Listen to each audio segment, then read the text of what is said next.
Richard Miller is on the line, and we're going to talk about his book, The Sigsbee Deep. How are you today, Richard? I'm terrific. It's nice to hear from you. So, what was it that inspired you to write the book, The Sigsbee Deep? I'll tell you, in 2016, I released my first thrilling adventure called The Isle of Tom, spelled Thom. And that story, a couple was stranded on what they thought was a small island after Hurricane Sandy. The island turned out to be a living creature. And the rest of the story was about how they were going to escape the creature. After I wrote that, I thought maybe I wasn't finished with my sinking island scenarios. And I started to look for another idea. And I looked into the Gulf of Mexico and found the Sigsbee Deep, which is a real place. And I thought that's really something. And then pandemic happened, and we were stuck indoors for months. And so I took the time, and I had already started an outline. So as a follow-up to the Isle of Tom, I wrote the Sigsbee Deep in 7 weeks. So what was it that gave you the idea of a world where the Earth has reached Hothouse Earth conditions? It's not far-fetched. It's not far away. Fossil fuels still dominate. The electric car market is only 2%. Only 10% of the world's power comes from renewable sources like wind and solar, which means that we will be polluting the atmosphere with carbon dioxide for decades to come. We don't have to look any further than this past winter and spring, where there were hundreds of tornadoes and hurricanes in our country here in America. I'll give you an example. In 1995, Tony, there were 300 tornadoes in the United States. In 2022, there were 1,300 tornadoes reported. So climate change is having a real, actual, physical, visually measurable effect. And so far this year, there have been 585 tornadoes in the United States. So this is happening. It's happening right now. It's happening as we speak. It's not even science fiction. It's fact. Yeah. And the crayfish in the book is a unique and terrifying threat to the characters. What inspired that creature and its abilities? So initially, when I thought about this whole scenario that I was going to create, and let me just back up, if I may. The scenario is that climate change has caused the Earth's crust to create fissures and faults. And one of these faults separates a peninsula along the coast of Florida in the Gulf of Mexico and sets it adrift. So I needed to create a scenario in which the people on the island could not be saved, like the Navy wasn't going to come and save them. And one of the reasons was that climate change warmed the Gulf of Mexico and allowed Amazon fish to infiltrate into the Gulf and consume everything around it. I thought of Jaws. Jaws was like in my mind as far as the book cover and as far as the frightening visuals of a shark. But sharks have been overdone. Sharks, I didn't want sharks. So I created this creature that could eat the hull out of any normal boat. So it was impossible for the people on the peninsula to escape by boat. There's no airport, so there's no way for the inhabitants to get off of the peninsula that is now drifting into the Gulf of Mexico. So the crake serve a purpose, which is to keep everybody stranded until our hero comes along. And the other thing that I had to do is I had to create a ticking clock.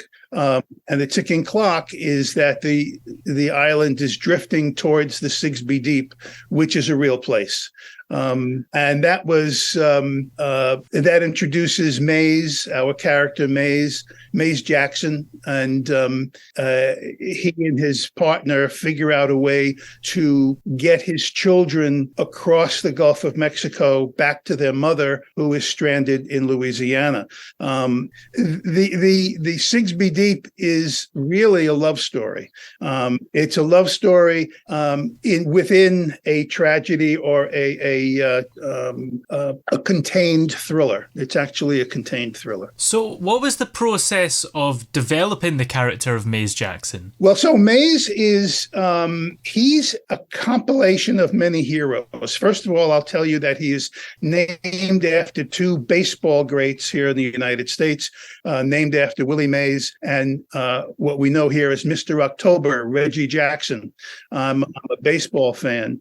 And the interesting thing is when you read the book, people will be maybe surprised to find out. Maybe I shouldn't mention it too much, but that Mays Jackson is not a Caucasian man like I am. There's a little bit different element there. But it's a love story. The story is a love story. That's and he is a what I refer to as a junkyard MacGyver. He owns a junkyard in South Florida, and he has to create a way to escape the island before it sinks into the Sigsbee Deep. And that's what the book is about. And it's about the love story of him and his wife and his children that he adores, and his wife that he misses so terribly. The setting of the new Pinellas Island and its unique characters play a significant role in the story. How did you go about creating that world? Pinellas Island is Pinellas Peninsula is where in the United States, it's where Tampa and St. Petersburg are. If you look at a map of the west coast of Florida, Pinellas hangs out, it's just dangling out there right off of Tampa, and it was just begging me to snatch it away. It's a beloved place from local people. It's a beautiful setting, and I just decided that I had to destroy it. Pinellas is 280 square miles. So during the story, I had to chip away at it and make it smaller and more manageable by allowing a lot of it to fall into the sea until there was a manageable island remaining. But still, thousands of people living on that piece that remained. And I also wanted a place where there was challenging weather. And of course, in the Gulf of Mexico, there's always challenging weather, especially with climate change and hurricanes, and so I used it because it was a perilous, as beautiful as it is. In the future, in the middle of the Gulf of Mexico, it becomes a very perilous location. And in the book as well, Mays Jackson is very inventive and quite resourceful as well. Were there any real-life inspirations for his inventions and problem-solving abilities? Well, I've always been mechanical. I was in the Air Force when I was much younger, and I was a mechanic, an airplane mechanic. So I have an affinity for machinery and for making things work. When I was maybe 30 years ago, there used to be a TV program called Junkyard Wars. I don't know if you ever heard of Junkyard Wars. And so in that show, two teams were in a junkyard, and they had to construct or repurpose and create new machinery out of junk. And that was a big influence on me, especially because I'm quite mechanical. Another one I'll tell you is Andy Weir and his book, which was made into a movie, The Martian. The Martian was a huge influence on me. Also, things like Castaway with Tom Hanks. Tom Hanks. Yeah, if you remember, he repurposes things, and that is all what this book is all about using ingenuity and creative resourcefulness to have our protagonist save his children and his friends and escape a sinking island, and surrounded by creatures. You get it now? So yes. So there's a ticking clock, and there's all of those elements that are there. And in the center of it is a love story. And the Sigsbee Deep has elements of action, suspense, and adventure. Did you intentionally set out to write a book with those themes, or did they just naturally happen as you were writing? No. I intended to. I intended to do that. There was a great movie that I loved called U-571. I think that's the name of the movie with. What is his name? Oh dear, I'm going to forget his name. And it's in a submarine, and so I actually used a lot of the ideas of submarining by watching that movie. The suspense and the action, the adventure of sea movies and Hunt for Red October. Think of that. So what they do is Mays builds a submarine out of junk in the junkyard. That's what happens in the book. That's how he escapes, because the hull of a submarine is iron. So the creatures, the crake, can't eat it. He uses the nose dome of a B-17 bomber, a World War II B-17. He creates the nose dome. So he uses all this resourcefulness and there are scenes, there are passages. As a matter of fact, if you're familiar with Kirkus reviews, they called it an adrenaline pumping story with nail-biting suspense, which keeps things moving at a refreshingly brisk pace. And that's all about how he builds the submarine in the junkyard, how they launch it. And of course, there's an antagonist who wants to steal it for himself. That's the other side of the protagonist-antagonist pendulum. And so Kirkus Reviews gave it a recommend rating, so I have nothing to complain about. Yes. The book as well deals with other more serious themes of survival, family, and community. Was there a specific message or theme that you wanted readers to take away from the story? We're all in this together. We're all in it together. My part of the earth and your part of the earth were exactly the same. There's a part where a section of the island falls into the sea, and Mays, our protagonist, spends the night saving people, driving the elderly and the infirm to a safe place inland. He fills the truck with corn, and he drives it to a local firehouse where the community helps to care for the people. He invites all who are needy to come and pick vegetables in his fields. He provides rainwater. He provides windmills to the people from his junkyard. So the theme is we only have each other to depend on. We only have each other.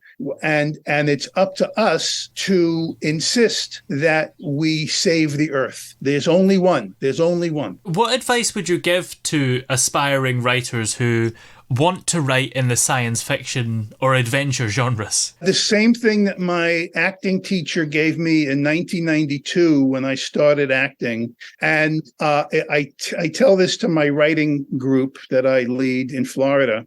3 words: trust your creativity. Do not second guess your creativity. Rely on what you see and what you feel. Get your story out of you without editing or thinking.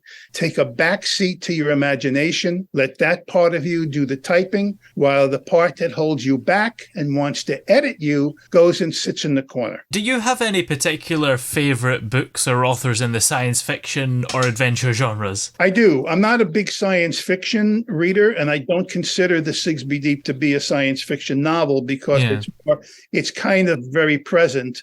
It takes place it starts in the year 2049.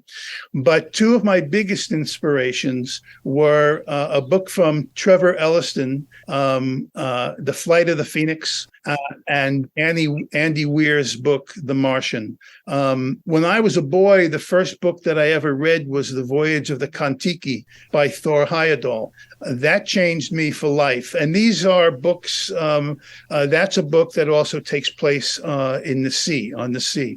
And it also, I read Blackbeard the Pirate when I was a boy. I was probably only about 8. And I think that ocean seafaring adventures, especially again, the flight of the Phoenix, resurrecting something from broken junk and making it fly again. And that's what we do in the junkyard. We resurrect junk and we create something new out of it, which happens to be a submarine. So those books, those writers, Elliston Trevor, Andy Weir, those are some of my favorites. And was there a particular part of the writing process for this book, The Sigsbee Deep, that was your favorite? The writing process, if you get into the zone, like I said before, trusting your creativity, I call it, I had a teacher in New York City, and he referred to it as free falling. And so if you free fall, if you get out of your own way, and don't question everything. And one of the things that I found is that if you write as fast as you can, if you're writing by hand or if you're typing, if you type as fast as you can, some of the things that hold you back can't get in. One day when I was writing the Sigsbee Deep, I wrote 6,000 words. I never thought I could write 6,000 words in a day. But when I went back and reread them, Tony, I actually cried. I put my face down on my desk and I cried. I had to stifle myself so that my wife couldn't hear me. She would have been frightened. I cried because I captured what I wanted. It needed editing, but the bones of what I was looking for were there. And it's because I got out of my own way. I put the critic and the noisy guy in the back seat. But the final thing is that when I read it, that's when I found the love story. I was really writing a love story. And it was surrounded by the adventure and by the mission to get off the island. But the focus in the center of the story is a love story. Well, what are you working on at the moment? Do you have any upcoming books in progress? Here's going to be a funny story. I started a book in 1999. 1999. I wrote a play in 1994, and I performed it on stage in Performing Arts Center here on Long Island. And it got tremendous reviews, and it's called Veterans Day. So fast forward to 1999, I decided to write a novel based on the play.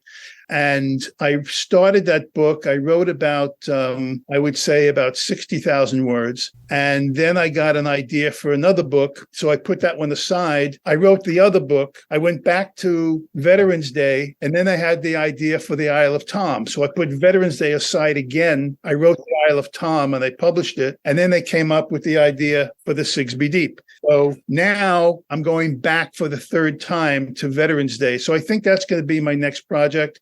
Veterans Day is the story of, I'm a Vietnam veteran, and it's the story of several Vietnam veterans 20 years after the war, which would be around 1996, 1997. That's when it takes. So that's my next project, I think. Yes. Well, in the meantime, where are we able to find this book, The Sigsbee Deep? The Sigsbee Deep is still unreleased. It's my publisher is Woodbridge Publishers in New York. We believe it'll be online at your favorite bookseller, and possibly also at my website that they're building for me. But most likely in about 3 weeks, I think it might be up and live on Amazon, Barnes and Noble, whatever local favorite booksellers there are. Yeah. So I'm thinking about 3 weeks to 4 weeks. Excellent. Well, we look forward to that. And in the meantime, many thanks for joining us today. Thanks. It's great talking and seeing you. I hope you have a great day over there.